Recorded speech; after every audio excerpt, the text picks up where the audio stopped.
Jonathan did not reply to the message. Not because he was brave, but because his phone refused to unlock.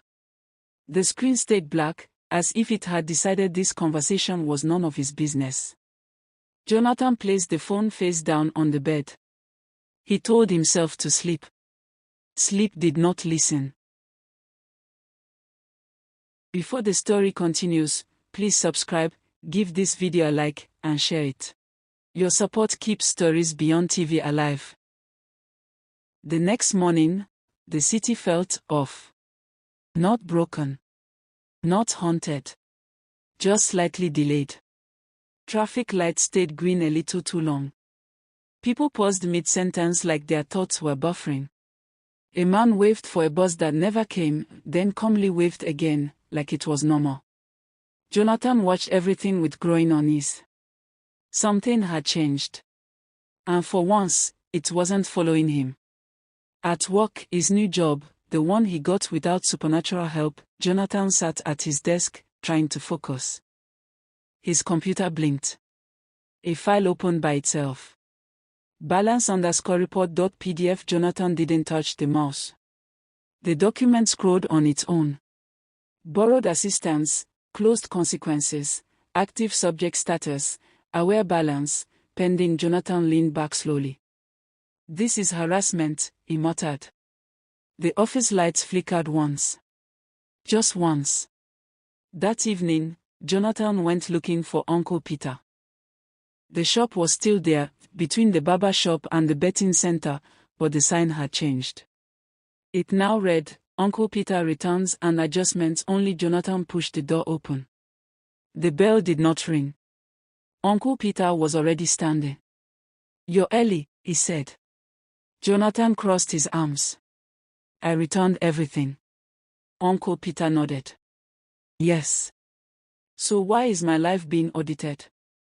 Uncle Peter smiled sadly. Because returning help doesn't cancel impact. Jonathan frowned. Impact on who? Uncle Peter gestured toward the door. The city. Jonathan laughed nervously. You're saying I broke the city? Uncle Peter corrected him gently. No.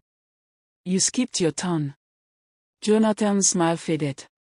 In life, Uncle Peter continued. Some people struggle loudly. Some quietly. When you borrowed help, you moved ahead in the line. Jonathan swallowed. And now, Uncle Peter said, balance is catching up. As if summoned, the temperature dropped. The air shifted. Someone else was in the shop. Not floating. Not transparent. Standing. The second ghost. It looked clearer now. Sharper. Less tired. Hello again, Jonathan, it said. Jonathan stepped back. I returned you. The ghost nodded. Yes. But I wasn't assigned to help. Jonathan's voice cracked. Then what were you assigned to do? The ghost smiled. To observe. Uncle Peter sighed. Every borrowed favor creates a weakness. Jonathan looked between them. A weakness to what? The ghost answered softly. To what you do when no one is saving you. Jonathan clenched his fist. So what do you want from me? The ghost smile faded. Nothing dramatic, it said. No sacrifices. No deals. Jonathan waited. You just leave, the ghost finished. And we count. The ghost stepped back. The shop returned to normal. Uncle Peter poured tea, for himself only. Jonathan turned to leave. At the door, he paused. When does the counting stop? Uncle Peter didn't look up. When your life stops feeling borrowed.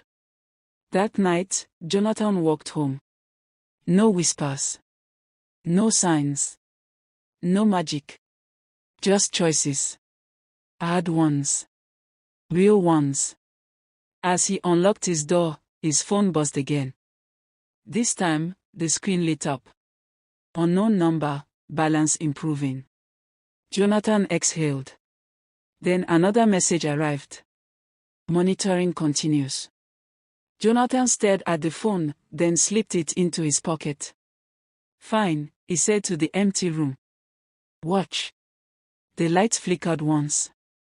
Somewhere in the city, a jar stopped shaking. Jonathan no longer borrowed Ghost. But something else had taken interest in him. Because some debts are not paid with fear, they are paid with how you live after the haunting ends. To be continued.